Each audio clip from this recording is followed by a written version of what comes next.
Hello, hello, hello. How are you? How is everyone?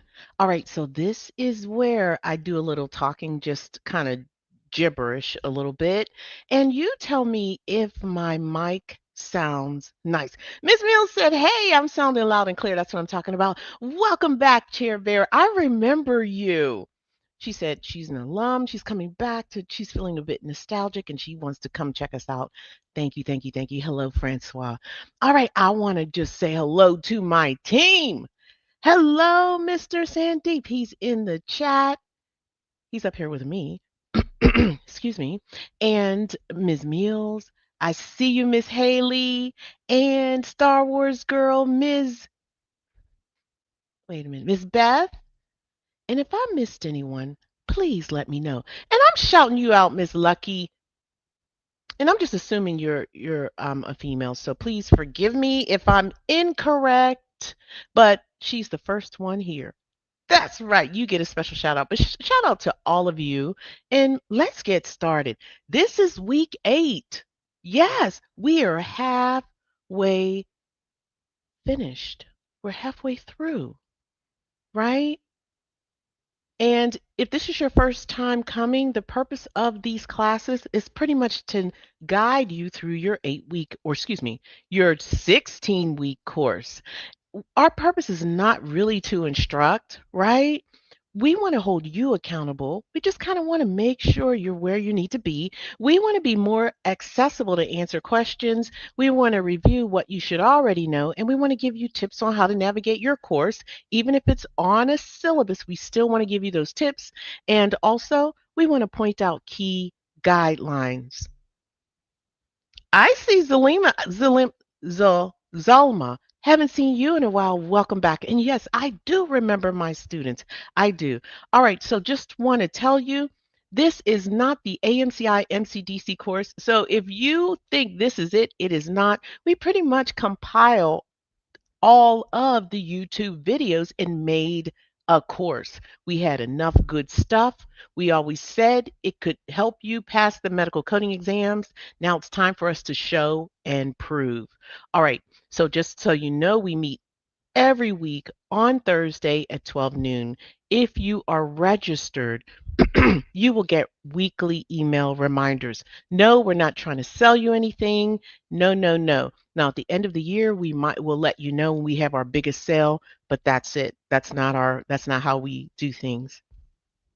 Want to remind you on Mondays, we have the Guideline Masteries classes on YouTube with Miss Haley. It's an overwhelming success. People are saying they love it. It's fun. So go if you have time, and it's in the evening too. Also, we have interactive medical terminology and anatomy, and that's in Discord. That's every Wednesday at 7 p.m. And the 2026 MCG ebook is available. And if you're looking for that hard copy, we will let you know as soon as it drops. Okay? All right, so Lucky said it's fun. What's fun, Lucky? Tell me what's fun. Also, if you want to register for this class, this is your first time here, just go to our website, www.amcicoding.com, click on the YouTube course. After you click it on, just, of course you should read. You need to know what you're getting into, right? And then come back up and click on that enrollment form, complete the enrollment form, then click on the syllabus. Download your syllabus. Follow the syllabus in order. And that's it. Now, if you want to be guided and follow with us on Thursdays, on your syllabus, we have the RSVP, the class RSVP links, and it looks like this. All right, so this is week 8, and then 9 through 16, we're going to get started on a different code set. All right, so you just essentially click the link and RSVP. And my advice, click them all at one time. Just click them. Boom, boom, boom. And then after you click it, you'll come to the screen. It may look like this, or it'll have the emblem that you see for this class. But nonetheless, you'll come to your screen, click on that notify me, and it will notify you when class starts. And also, I don't know if you can see this at the bottom too. Don't forget to click that button too. So you're notified when we make uploads and all other good things. And somebody said, and thank you, Miss Star Wars Girl, she said, hey, now that you're in here, go ahead and click the like up button. So if you're looking at your computer screen, can you just click that like up button? The more people know, the better. All right. Now, textbooks. You can find information on the textbooks here.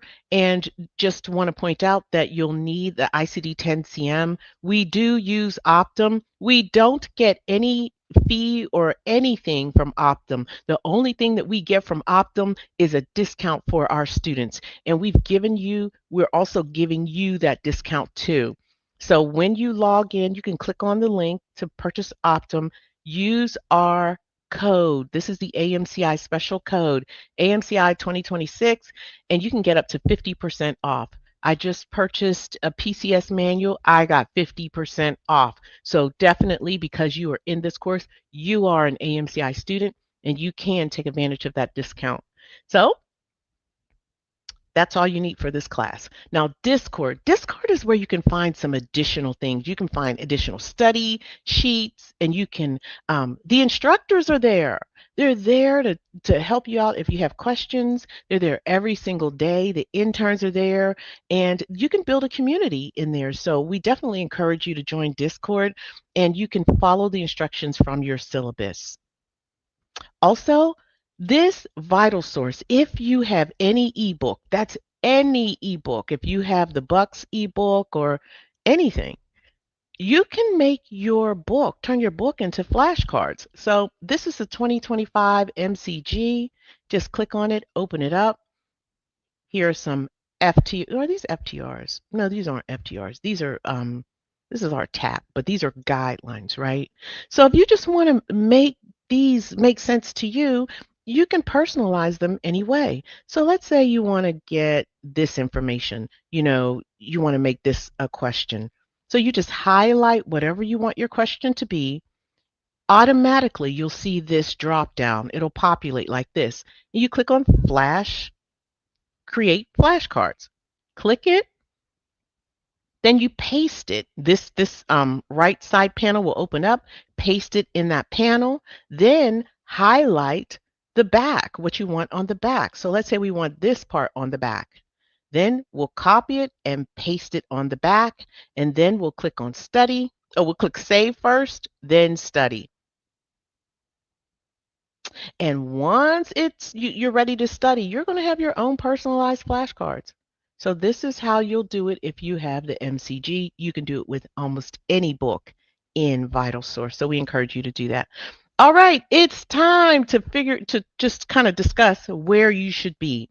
All right, so we're looking first from the perspective of our gold students. So YouTube gold students who purchased the online LMS, you should have completed all of week 8, all of it, okay? Now remember, this is not the MCDC course. People think so because they have an LMS, but it isn't. So it's primarily the YouTube lectures, and it is some quizzes. We do put quizzes in there, so they get more practice. All right, this is not the MCG. Let's go back. I'm going backwards. All right, so this is not our MCDC course. This, we always compare the two, and the things I want to point out, that's big difference. Most of the content for this course comes from YouTube videos. The MCDC, there's about 85% private lectures. So we really do go in, and the MCDC prepares you for the CPC, CCSP, and CCS, and they have more access to your instructors. You know what I mean? And they can attend more private classes. And that is the cost. Yes, it is expensive. That's the going rate for most courses. And, some people, find value in it and they can afford it. But we know most people can't, right? I can't, not right now. So, if you want to, I do apologize. Let me go back. If you want like some of those private lectures, go here where it says a la carte. Sorry, it's on YouTube. Click on the a la carte. Go to our website, www.amcicoding.com. Click on a la carte courses. And you can get our private lectures. So, part one is Introduction to Medical Coding, but it's an expanded introduction. So, we give you step by step on how to code all of the, that's doing that on its own. I'm not even touching it. On how to code all of the CPT um, sections from from where do we start? Well, we actually start on within tag, but all of the surgery parts of CPT, E&M, all of it. So all of the introduction here, this is where we, kind of walk you in part one. Part two is advanced ICD-10-CM. Part three, that's advanced CPT. So it is economical. It's $59.99 a month. And when you're done, you're done. There's no contracts. And then we've got parts four for exam prep. If you want to prep for the CCSP, there you go. CPC, there you go. And even if you want to prep for the CCS, um, it is there as well. It's just not on the screen. This is a great complement to the free course, and you get the inside stuff. You don't get all the perks that the AMCI students get, and there are a lot. But I'm not here to sell it, so I'm not telling you the perks, okay? Now let's talk about the syllabus. The majority of us have the syllabus, and this is what we should have completed during or for this class. This is week 8.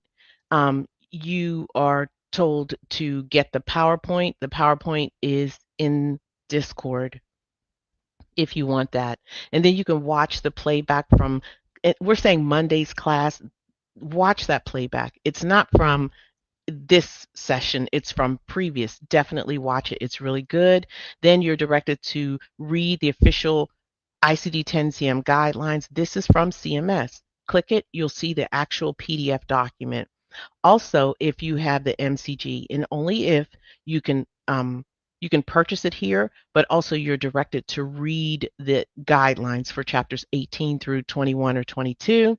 Then you've got a reading assignment, and that's in your Carol Buck's manual, Unit 2, Chapter 7.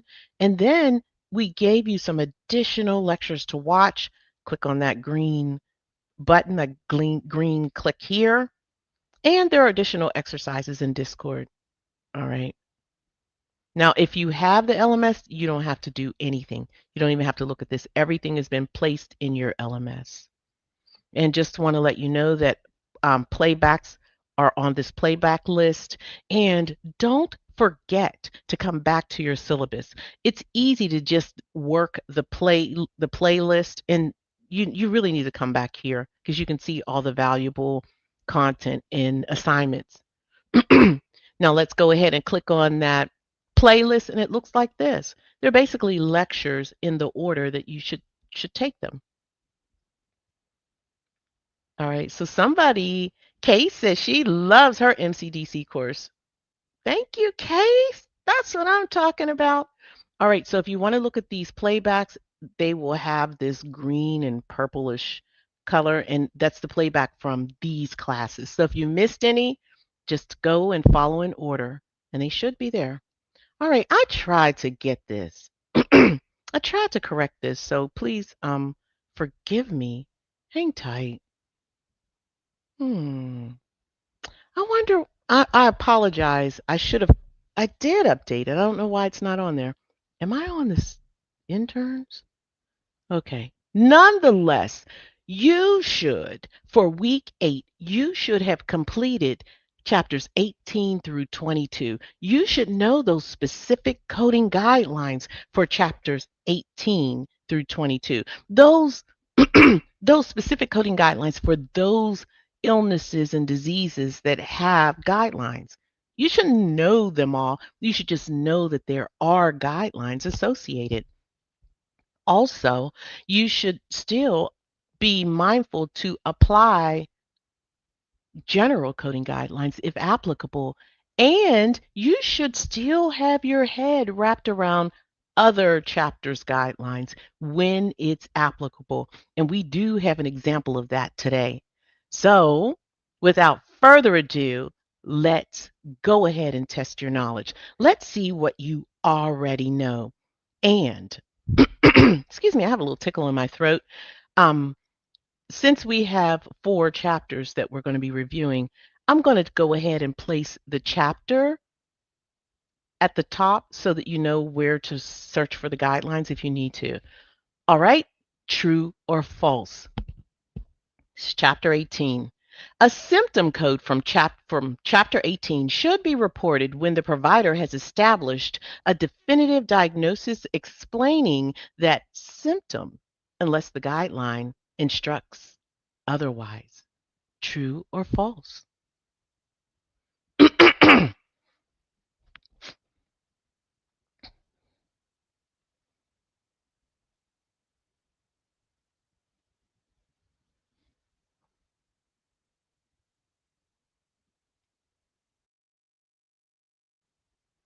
I apologize. You heard me clearing my throat, or you may have. Someone asked if this is being recorded. It is. The link that you used to access this class, you'll see the playback, and it's also on playback.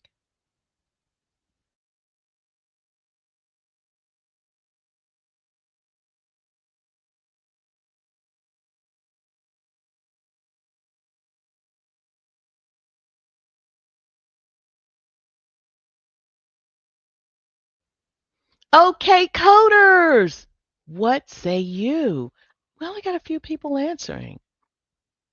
Go ahead, take that leap of faith and just answer. What do you think it is? No judgment here. We will never do that. We were in your shoes, every single one of us.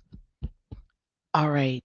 So the answer is false. It's false because a symptom code from Chapter 18 should not be reported when the provider has established a definitive diagnosis. So maybe, I mean, that's like a basic guideline that we're going to drive home today. All right. So if you didn't know it, you will today. All right. Chapter 19. We're going to have a question from chapter 19. True or false? When coding a fracture in chapter 19, that seventh character A is used only for the patient's first visit for that provider. True or false?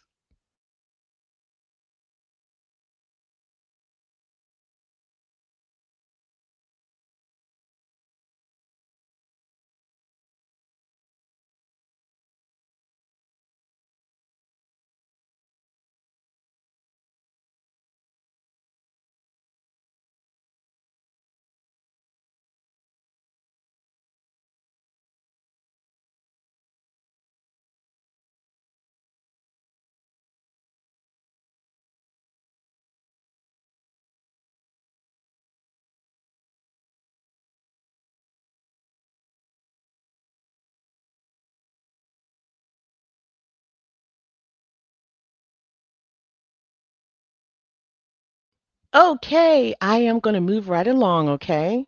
Yeah, that's right. Give it a shot. Okay, so chapter 19 codes, you have to put that seventh character extender on it. And that A doesn't mean visit, it is for the initial treatment, that initial treatment phase. If someone breaks their arm and that arm has to be reset, and let's say it's going to be a few days before they can get that arm reset, they're still in the initial treatment phase. All right. So that's false. It's not the visit, it's the treatment. All right. True or false? We're still in chapter 19.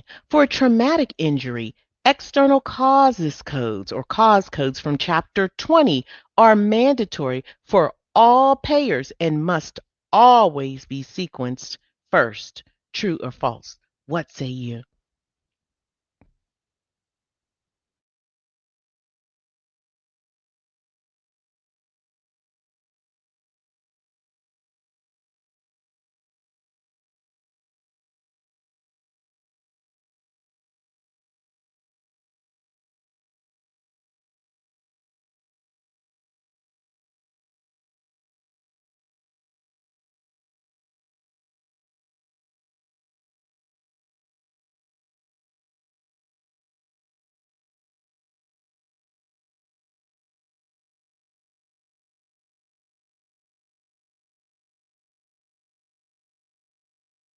All right. I respect everyone that's answering. Even if you don't know, what is your gut telling you?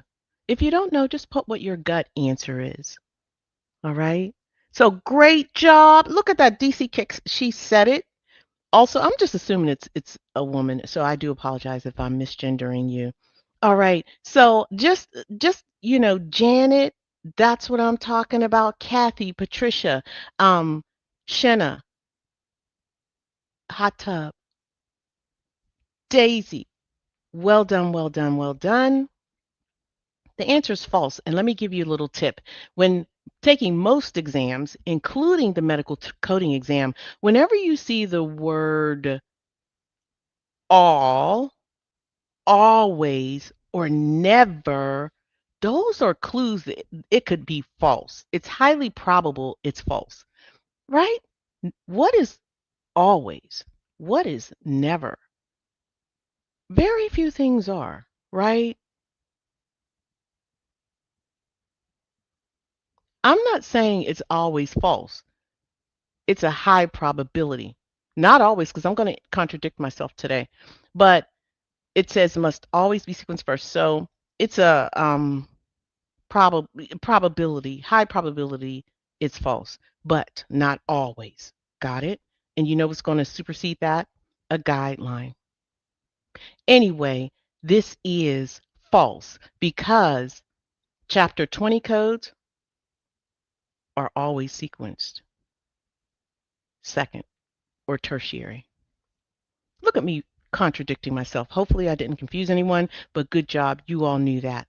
Okay, we're still in chapter 19, true or false. If a patient presents for a sequela of an injury, the residual condition is coded first, followed by the injury code with the appropriate seventh character for sequela. Now I'm going to say this differently. This is a correct way to say it, but at AMCI we taught it a certain way. So that residual condition is coded first, and a residual condition is your sequela. And the injury code with the appropriate seventh character is your sequela code. Sequela is the sequel to the original injury. Just like a sequel to a movie, it comes after the original. It comes after the acute phase. So is this true or false? Does the residual condition, is that coded first for sequela, followed by the injury code with the appropriate seventh character? True or false?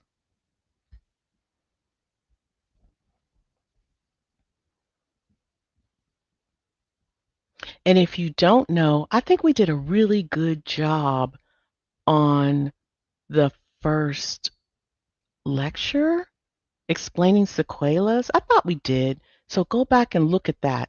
Now I'm going to go ahead and give you the answer, and the answer is true. Now we're going to move on. All right, still in chapter 19, true or false. When a patient sustains multiple injuries, the guideline instructs the coder to sequence the injury most related to the chief reason for the encounter. And I want to add generally.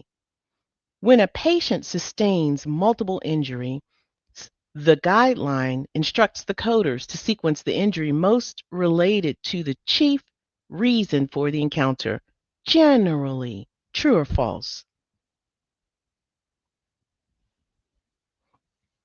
Okay, Daisy, let's claim it. We're going to claim that you're going to be a coder. There you go.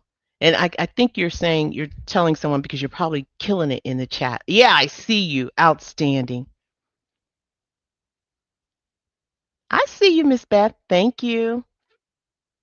All right, coders, is it true or false? Generally.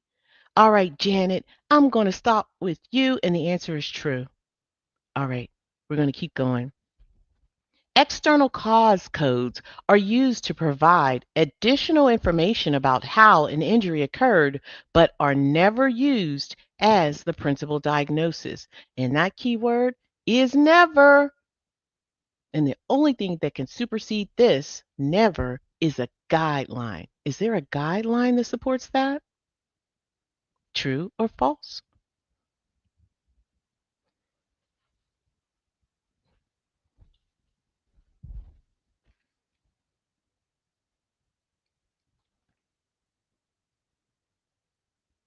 Okay. Okay. All right, I'm going to move a little faster, okay? Because we have some good things that we need to talk about, some good gems too. So the answer is true. Absolutely. And a guideline tells us that these external causes codes are never sequenced first. That's what I'm talking about.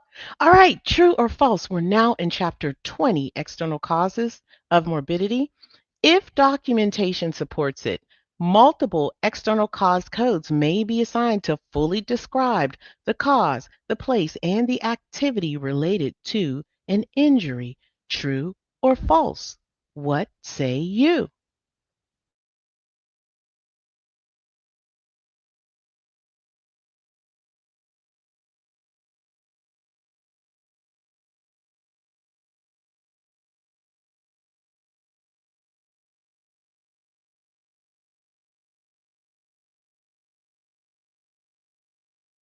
Okay, those answers are coming in, coming in. Don't be afraid.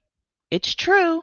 Absolutely. Use as many Chapter 20 codes as necessary to describe the cause, place, and activity related to that injury.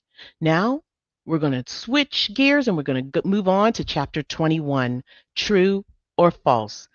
A Z code may be used as a first listed or principal diagnosis when it is the primary reason for the encounter. True or false? What say you?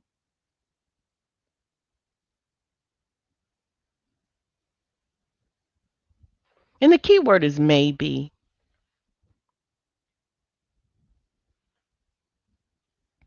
And I'm going to move right along. Yeah.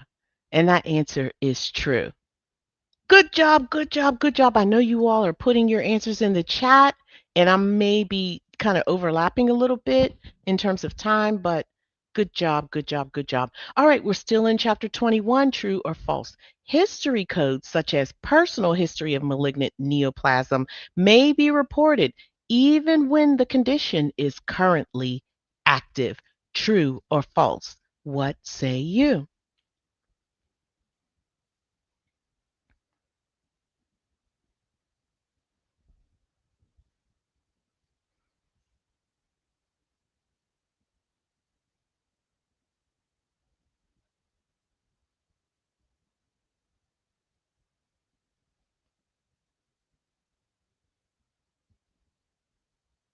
These answers are coming through. I see you, B. Frazier. I see you, Shinna, Zolma, Kathy, Francois. Okay, Daisy, I think you were DC Kicks. You guys were early. And the answer is false. False. So the key word is if the when the condition is currently active, you do not use personal history. Personal history means it's gone, it's history. Now, family history can still have the disease, but personal history has to be totally eradicated or removed from your body. All right, hopefully that was an aha moment. Good job, good job, good job. All right, Chapter 21, true or false? This is our last question. A screening code from Chapter 21 is assigned even if a condition is discovered during that screening encounter. True or false?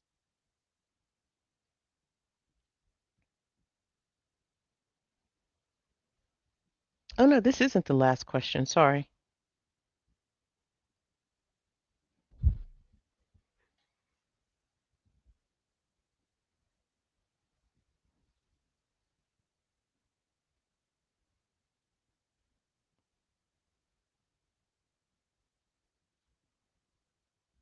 The answer is true. I think this is a trick question. It is. So it depends. It depends.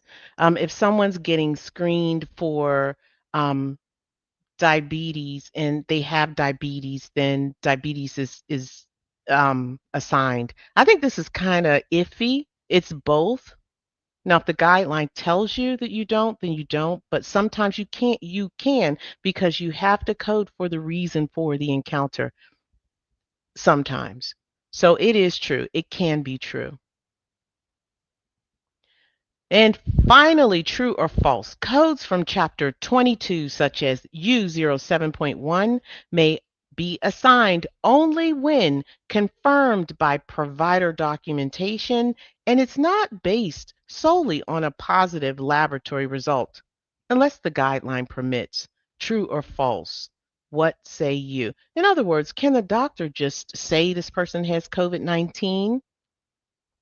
Do they have to have lab results to back it up? True or false? So, in other words, can the doctor just document COVID-19 to code it? True or false? Hi, Brenda. These are tough, aren't they?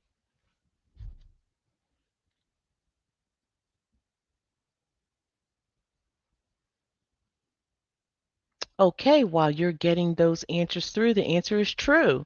Absolutely. As long as the doctor documents it, this patient has it. And this is the same with HIV. The doctor can just say the patient has it, and it is fact.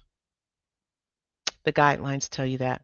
All right, so I got a little sidebar gem for you. If you have your MCG, the way to look up your guidelines, just open up your panel, your table of contents, scroll down, click on it, and the guidelines will populate. All right.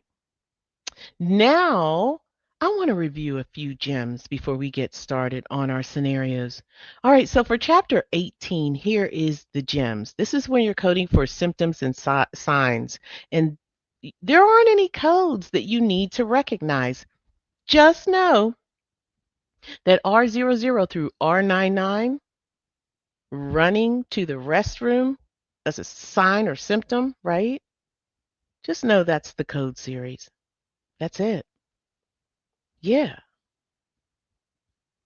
Now, chapter 19, I don't have any particular codes that you need to remember. Just recognize that S00 through T88. So S00, this is where your injuries live. You're going to see your burns in the S category, your fractures, your adverse effects. Then, I don't know if adverse effects, I'm sorry, no. Adverse effects are in the T's, and your complications are in the T's. Okay, just know they live here. That's it. Chapter 20, this is your external causes of morbidity code series, V00 through Y99. Just know the code series. This is your vehicular accidents and things like that. So what the cause, the location, the place of service, not diseases. Diagnoses are not in this code series. Everything else, right? Now, chapter 21, we do have some codes that you should know on site. This is the factors influencing health status, and this is contact with health services. These are not diagnoses either. Look at Z00.00. This is the routine exam. That's not a diagnosis, right? Your encounter for chemo, we remember that from neoplasms. Long-term use of insulin, you should just know that on site. Know the family history know the personal history of code. Also, your single live birth and your single live born codes. Just know them on site because they have key guidelines associated, right? All right. Now we're moving on to chapter 22. Why do we even have this chapter 22? But this is the chapter for Codes for special purposes. You're going to find codes like COVID-19 positive, U07.1. We know this is also in Chapter 1. Also, U09.9, this is post COVID disorders. You're going to, if you know it on site, it's going to be helpful. And this is basically the sequela. This is what happens to your body after COVID, right? So there are some post-COVID disorders that can be lifelong, and a lot of them are like heart problems and all different types of things. All right, so U07.0, this is vaping disorders, and you can find this also in the respiratory section. So if you know these on site, it's going to be helpful. And that's it. All right, so let's go ahead and let's look at some reviews. You all ready? Ready. All right. Of the following answers, which best describes the encounter? A. R07.1, B. I21.09, C. R07.9, I21.09, and D. R07.89. A 54-year-old patient presents to the ED with chest pain. After full workup, the provider documents acute myocardial infarction of the anterior wall. The pain is clearly linked to the infarction. Okay, coders, what's the answer? Don't look it up. Well, I do have the descriptors next to it. So A is for chest pain, unspecified. B is your STEMI, ST elevation myocardial infarction involving other coronary artery of the anterior wall. And C is chest pain, unspecified with the STEMI of the anterior wall. And D, that's your other chest pain. What say you? I see some people answering. That's what I'm talking about. And you know what? You could have a question like this on your exam. I could definitely see that. And you all are answering it like a pro. And I also want to tell you, people that say there are trick questions on the exam, I don't think there's any trick question. It might be a trick question if you don't know guidelines. You might think it's a trick question, but if you know guidelines, you just know this exam is a measurement of your guideline understanding. All right, I'm going to go. All right, so inventory. If this is your first time here, we inventory in the order presented. In other words, we write down keywords found in the documentation. Those keywords are diagnoses, signs and symptoms, treatment, and or procedures. So I go in order. All right, so this patient has chest pain. The provider documents an acute myocardial infarction of the anterior wall, and the doctor says the chest pain is related to the infarction. So I'm going to pull out the guideline, chapter 18, IC 18A, the use of symptom codes. Whenever you have a sign and symptom that's integral to a definitive diagnosis in your list, it should not be coded. And in this case, chest pain. And the doctor says chest pain is related to the AMI of the anterior wall. So we're going to get rid of all those chest pain codes. We're going to get rid of it at A, C, because they're sequencing chest pain with the AMI, and D. And the answer is B. Way to go, way to go, way to go. And I got a gem for you. And I just want to let you know that this guideline is so important to remember that they've placed it in 4 separate places in ICD-10-CM. It's under General Coding Guidelines. It's under Section 2. This is Inpatient Guidelines. It's under Section 4 Guidelines. This is Outpatient Guidelines. And we even have specific guidelines right in Chapter 18. So it's that important, and I believe it's something that you should commit to memory. That's right, Ms. Mills and Star Wars girls. This is a gem. It is. Commit that guideline to memory. All right, let's continue. Of the following answers, which best describes the encounter? A, N40.0, B, N40.1, C, N40.1, R35.0, R35.1, C, R35.0, R35.1. A 70-year-old male presents to the clinic with complaints of urinary friction frequency and nocturnal enuresis for the past several weeks. After evaluation, the provider documents benign prostatic hyperplasia or BPH. All right, coders, what say you? Is it A, benign prostatic hyperplasia without lower urinary tract symptoms, or B, benign prostatic hyperplasia with lower urinary tract symptoms, or C,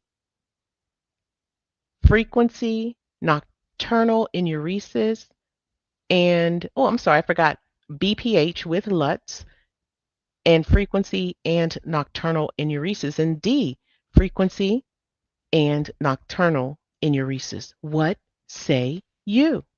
Go ahead, put your answers in the chat.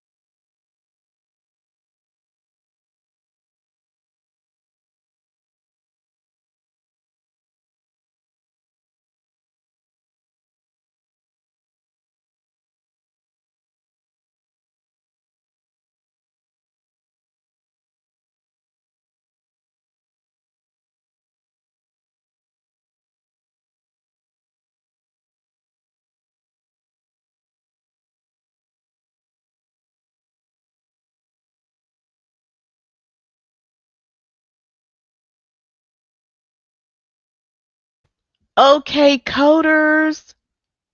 Okay, it's a little mixture. We got some B's and we have some C's. Let's see. All right, so we're going to inventory. This patient complains of urinary frequency. They also have nocturnal enuresis, and the patient is diagnosed with benign prostatic hyperplasia. So if we just follow the guideline that we've just referenced, it says do not assign additional codes for associated signs and symptoms when identified with a combination code, right? So if we're following this guideline, we're not going to code urinary frequency or nocturnal enuresis.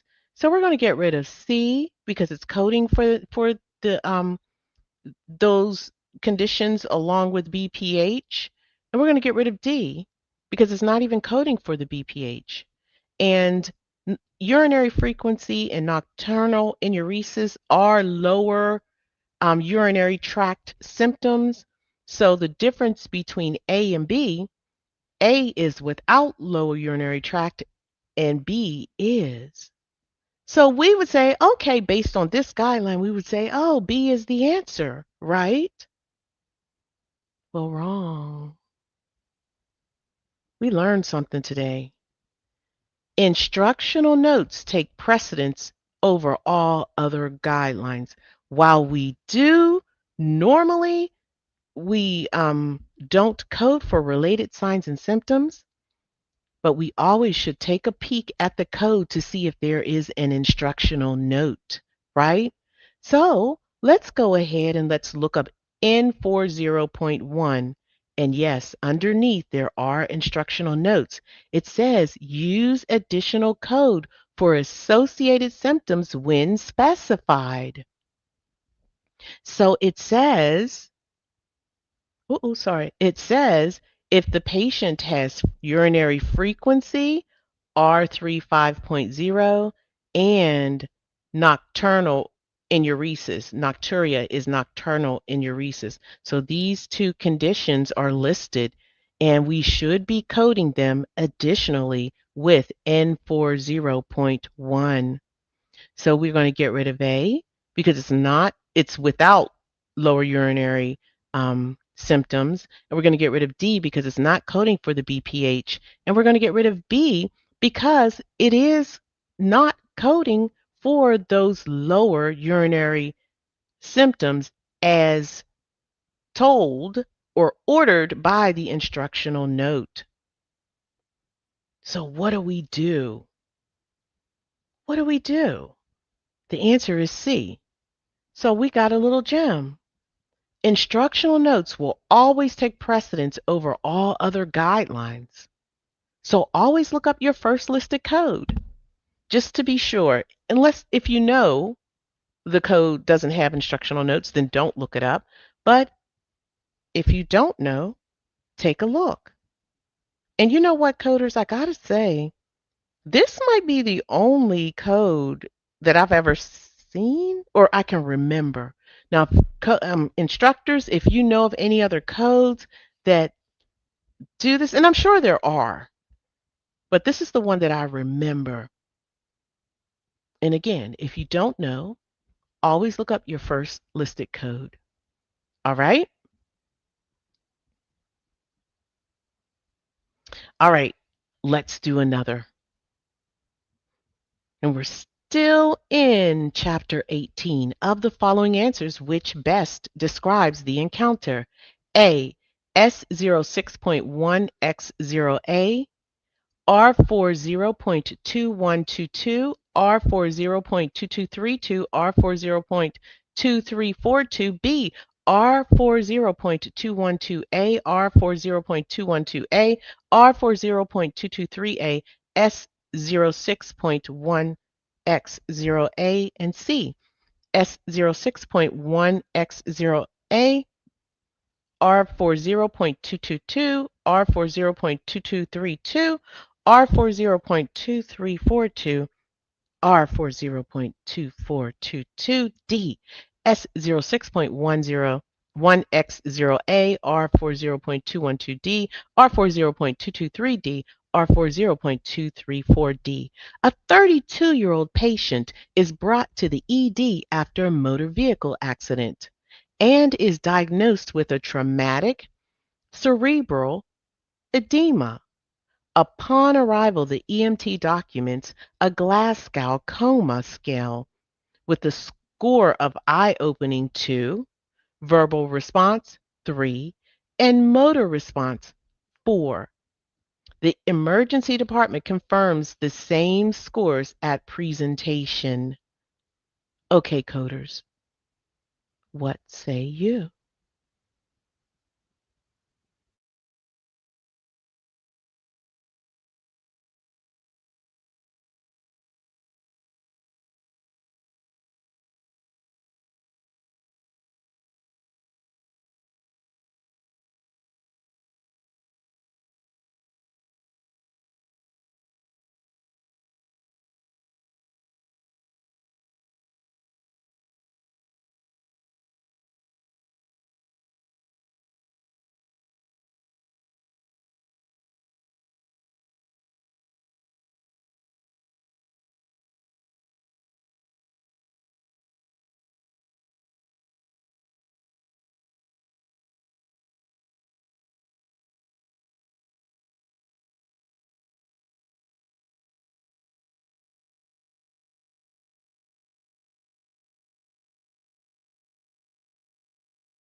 Okay, I gave you extra time. How many of you actually get intimidated when you see a lot of codes?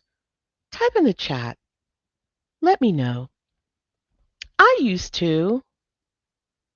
I'm like, oh, there's a lot of codes. Then I started seeing a pattern.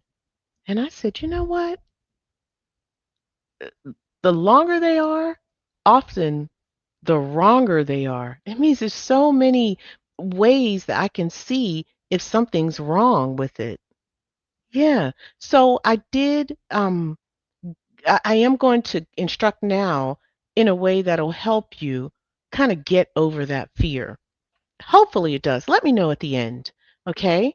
All right. So here is the inventory. This patient had a motor vehicle accident. They were diagnosed with traumatic cerebral edema, so they had some swelling.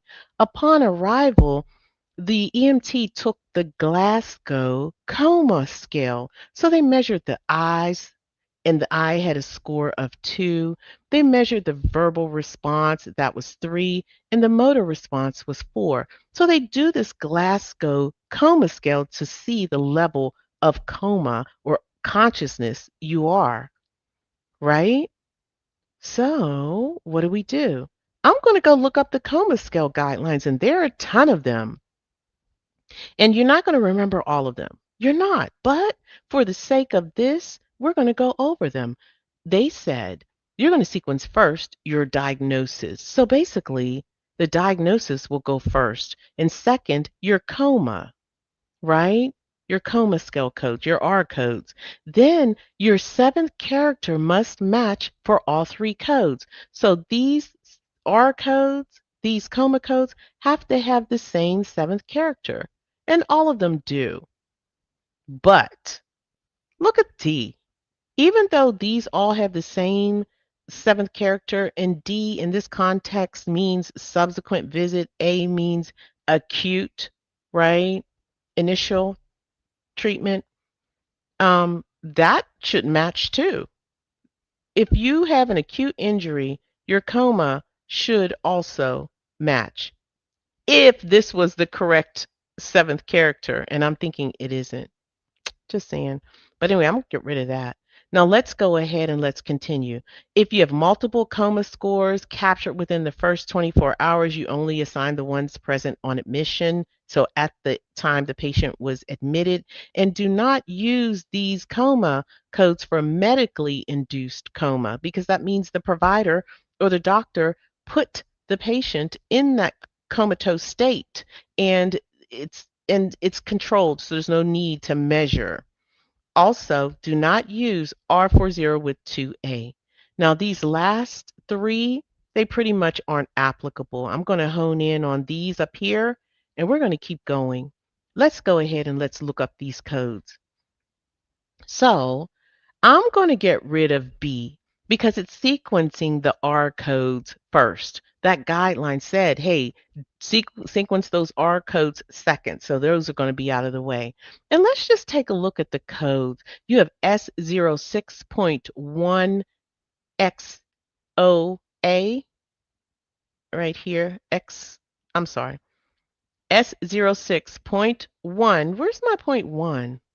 I don't even think I have the right code up here. S06? I don't. Hmm. Hmm. I don't. So please forgive me. It's not here, but trust me, it is in this family, and it doesn't matter. Yeah, it doesn't matter. And the coma scale codes are here. They are classified according to, the eyes, the verbal, and the motor. So let's just hone in on these coma scale codes. All right. So we said the eyes score was a 2. The verbal was a 3, and the motor score was a 4. So these codes are all correct. They're all correct. But the only difference is C is coding this R40.2422. And this is for the total GS. GCS. It's the total score. So we know if you add up 2, 3, and 4, that's 9.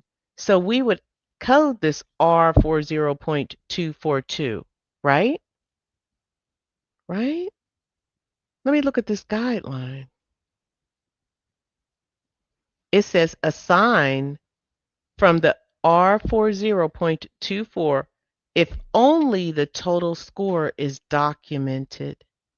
So the total score has to be documented, and it says it right here. So if the doctor didn't specifically, code out, say that this was 2, this was 3, this was 4, if the doctor just said, okay, the patient's GCS score is 9, then you would use this. That didn't happen. The doctor went ahead and, you know, carved out each one. So therefore, you do not need to code 240.24. Now let's take a look at these seventh characters. You notice they're not A and D, etc., right? If you look at your seventh character extender box, that's what I like to call it. 0 is unspecified time. 1 is in the field. So this is where the coma, the GSC, took place. Or 2 is the ED. 3 is in the hospital admission. And 4 is 24 hours or more after admission. Our circumstance is the ED department. So 2 is the appropriate seventh character extender. So we're going to get rid of C. And the answer is A. And I think, you don't have to know all guidelines, just some guidelines. Just know that these R codes aren't sequenced first, right? If we knew that, we can get rid of, B on site. We definitely got rid of D because it was coding for this A acute and also D subsequent. You can't do that. That didn't make sense. So we got rid of those two, and we just had to deal with the A and C. So the answer is A. And we got a gem. And the gem is there are I think this is a lot to remember. So just know there are coma scale guidelines and make sure you reference. And that's it. Everybody good? We got 2 minutes. 2 minutes. If you have to excuse yourself, go ahead. I'm going to keep going. I might be here about 15 more minutes. Of the following answers, which best describes the encounter? A. S72.301A, B. M96.661, C. T84.040A, D. S72.301A, Y65.8. And Mr. Sandeep or anyone, if you could put in the chat the survey, please let us know how the first 8 weeks went. It's not a big survey. So please, that's all we're asking. Fill out the survey. That's it for this free course. Complete that survey. Oh, yeah. And like up this video if you like it. Okay, a 74-year-old patient undergoes a total hip arthroplasty. During the procedure, the surgeon documents an intraoperative fracture of the right femur caused by surgical manipulation. OMG. Thank you, Mr. Sandeep. Okay, coders, what say you? Is it A, unspecified fracture of the shaft of right femur, initial encounter? B, is it fracture of bone following insertion of orthopedic implant, joint prosthesis, or bone plate right femur? Is it D, mechanical loosening of internal right hip prosthetic joint, initial encounter? Or D, femur fracture, other specified misadventures during surgical care? What say you?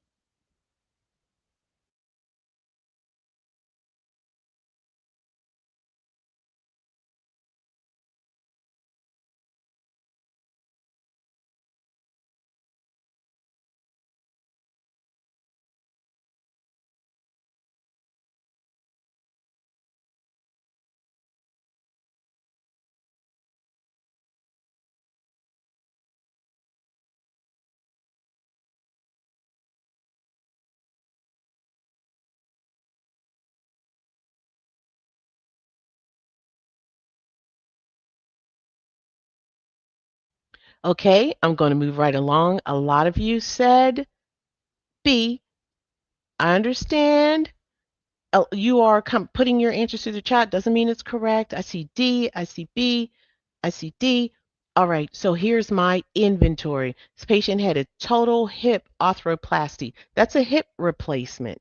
And during the surgery, this patient had an intraoperative fracture. So the doctor was manipulating that area and boom, fractured the patient's hip. So there is a guideline. We have iatrogenic or genic, iatrogenic injury. That means that that injury was caused by that provider from medical intervention, right? And when that happens, do not code it as an acute injury. It's not. It's not a commute. It's acute injury, and you need to code the complication. You need to code what that injury is specifically. Doesn't mean you need to use a complication code, that injury, that complication. All right, so if you do not code acute injuries, we're going to get rid of the acute codes, right? At A, you see S72 and D, S72 category. Those are for acute injuries. So they got to go. Got to go, got to go, got to go. Now that leaves us with B and C. Now, this T84.04A, this is mechanical loosening of internal right hip prosthetic joint. Did that happen? Was there a mechanical loosening? Absolutely not. No, this patient's bone was fractured due to manipulation as they were carrying out that hip replacement, right? So if you look at B, this is fracture of bone following insertion of orthopedic implant.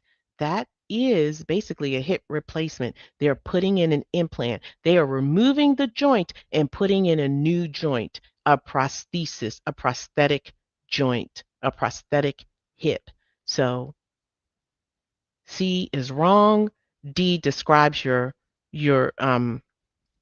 what happened best, and the answer is B. And here is your gem. Iatrogenic means intraoperative accident or injury, and complication does not necessarily mean use a complication code. You're just supposed to code that problem. Are you all with us? Thank you, Brenda. All right, Shanna. All right, all right, all right. Let's go. All right, so it's 104. I'm going to keep going. All right. Of the following answers, which best describes the encounter? A, S72.351B, S52501B, C, S72.351A, S52.501B, and S52.501B, and S572.351A. A 29-year-old patient is brought to the ED after a motorcycle accident. Image Imaging reveals a closed, displaced, comminuted fracture of the shaft of the right femur and an open, non-displaced fracture of the right distal radius. Both fractures are initial encounters. Okay, coders, what say you? Go ahead, put your answers in the chat.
Okay, I'm going to continue.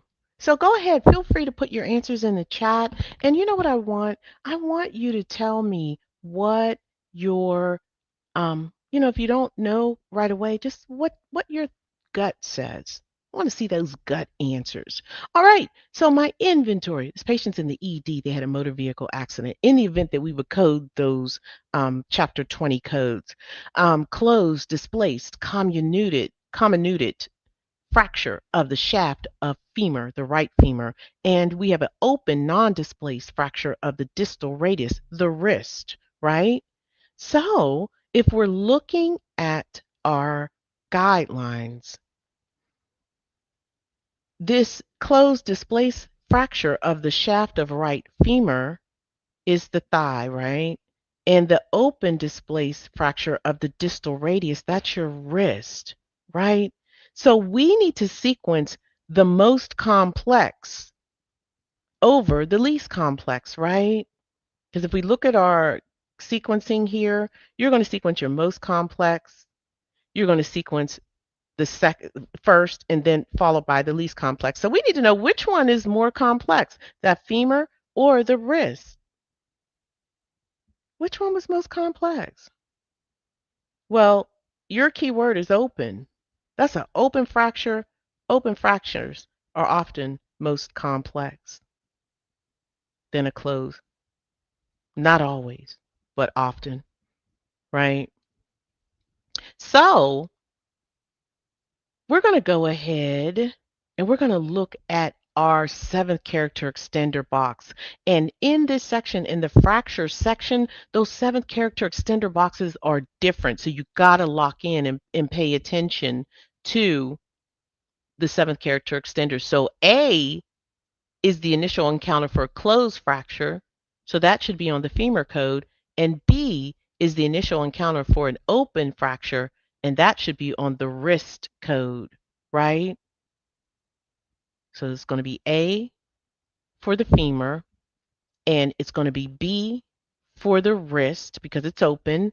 And let's go ahead and lock in on our answers. So we know that open fractures generally are going to be more complex. So B should be sequenced before A. The B seventh character should be sequenced before the A. So we're going to get rid of A because it's not even sequencing the other condition. We're going to get rid of C because it's sequencing the A first before the B, the closed before the open. So we're going to get rid of those two. And we're also going to get rid of B. You see how clear things get when you eliminate some things? They're distractions. So now I can lock in. Look at B. B's not even coding for the A procedure. It's not even coding for the femur. So we're going to get rid of that. And the answer is D. The answer is D. So the gem is when you're coding fractures, begin with open or closed. If you have multiple fractures, if you got the open one, when you're taking the exam, that open one is going to be more complex. So if you got that correct, or if you learned something, that is priceless. All right, so I was going to show you, just kind of look at the seventh character box, but we don't really have time, and we have another scenario. So let's go ahead and let's do it. Of the following answers, which best describes the encounter? Now we're moving on. We're no longer talking about fractures. We're in the poisonings and um, um, what is that called? Adverse effects. Okay. All right. A, T46.4X1A, T78.3XX B, T78.3XX T46.4X5A, and C, T78.3XX and D, T46.4X5A. Coders, I'm going to tell you, I can answer this question without the code descriptors, and I'm going to show you how I do it. A 65-year-old patient is prescribed lisinopril for hypertension and takes medication exactly as directed. 2 days later, the patient develops angioedema and the provider documents angioedema due to adverse effect of lisinopril. Okay, coders, how I do it, this is the only guideline that I remember. So when you're coding poisonings and so forth and adverse effects, I only remember the adverse effects guideline. That's it. So there are a few things, about three things that I remember about it.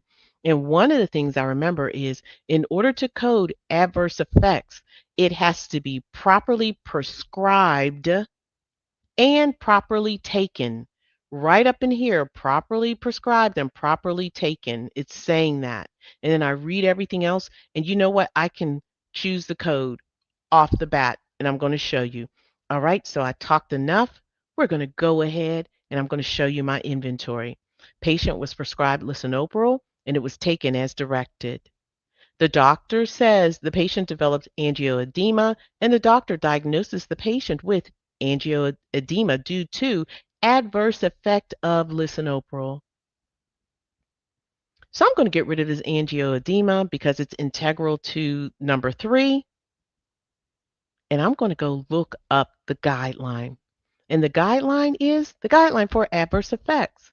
And essentially, it said that this drug has to be correctly prescribed. If it wasn't prescribed, coders, it's poison. If it wasn't prescribed, coders, it's poison.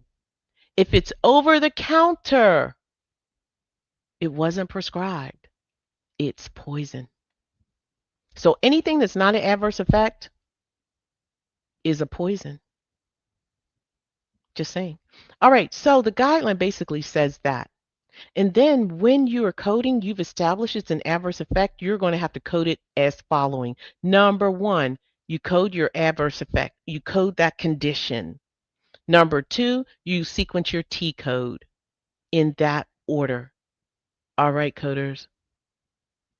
So we can eliminate C and D on site because we need 2 codes. You got to have 2 codes to code an adverse effect, right? That condition and that T code. The T code includes the medication as well as the adverse effect, what happened. So the answer is going to be B. The answer is B. And this is why down here, after the sequencing, your 5th or 6th character is always 5. Adverse effect codes always have a 5 at the 5th and 6th level. I know that.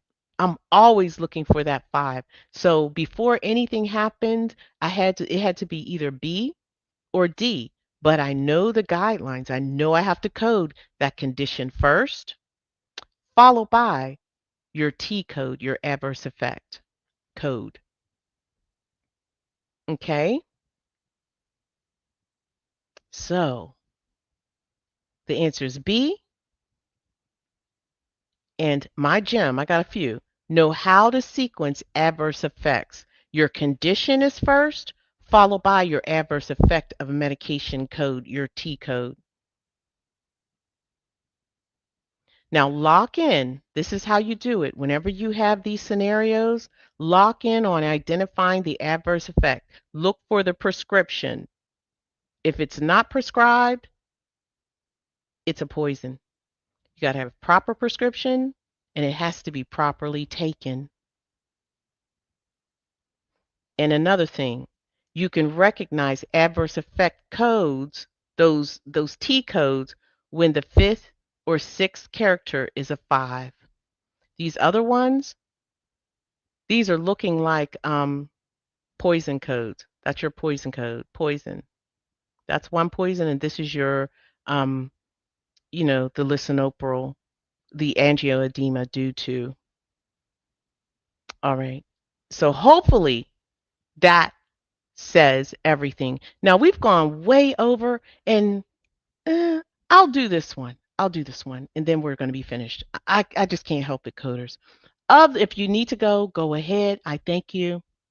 virtual hugs to you. Please, Mr. Sandeep, if you can drop the survey, please fill out that survey. Please like this up if we've done what we need to do. Of the following answers, which best describes the encounter? A. W11 .xxxa S82.202A, B, S82.202A, W11.xxa, C, Y92.009, S82.202A, W11.xxxa, and D, W11.xxxa, Y92.009, S82.202A. If you know your guidelines, you can answer this question off bat right now. A 22-year-old patient presents to the ED after falling from a ladder while painting his house. The provider documents a displaced fracture of the shaft of the left tibia. The fall occurred at the patient's single-family home. All right, I'm going to walk you through it. My inventory. Patient fell off a ladder, sustained a displaced fracture of the shaft of the left tibia, and it occurred at a single family home. If you know the guidelines, Chapter 20 says Chapter 20 codes are not sequenced first and they are never stand alone. That's right. That's right. They're never sequenced first. So look at A. And we also know that this Chapter 20 series Chapter 20 code series for external causes of morbidity is V00 through Y99. So any code within that code series applies. So if we're looking at A, that's incorrect because we're sequencing this Chapter 20 code first. C is we're sequencing the Chapter 20 code, that place of occurrence, first, and D as well. So the answer could only be B. And no one fooled you all. Everybody that answered said B. Way to go, way to go, way to go. So just remember, external causes codes are always sequenced first after the first listed code. They're always sequenced after the first listed code. And yes, always, because it's a guideline, a guideline. And I do have Chapter 21 codes. We're going to let those go. And let's see. So I just want to just go ahead and end things. And I just want to say that if you got one thing correct, that's outstanding. However, if you learned something, I don't care if you didn't get anything right, but as long as you learned something, that's priceless. It's forever. And my final word, you need to complete. Why am I talking about week 8? No, week 9. You need to complete everything in week 9. Okay? So go to your syllabus, go to week 9, complete everything by next week. Yes, we are going to talk about HICPICS level 2. We're going to talk about another code set. We're finished with ICD 10CM, but ICD 10CM is going to continue. So go ahead and attend the Monday guideline class if you want to review. Miss Haley will be there. Miss Haley, I'm not sure you're going to be there this week. Let me know. I don't know if she is. All right. But anyway, if you have access to our Quizlet, go ahead and use chapters 19 through 22. Never use an encoder. Remember that. Never use blind process of elimination. Never. Always rely on your guidelines and your tools, because it's going to make you a stronger coder. And remember, 2026 guidelines will always take precedence. If you intend to buy the AAPC Practicode, remember, take that Practicode after you've passed your medical coding exam. And on that note, I'm going to say thank you to my team. Thank you, Mr. Sandeep. Thank you, Miss Haley, Ms. Mills. Thank you, Miss Beth, Miss Leslie. I don't want to miss anybody, but you all knocked it out in that chat. And thank you, coders. You all show out every week. And I just couldn't be more proud of what I see.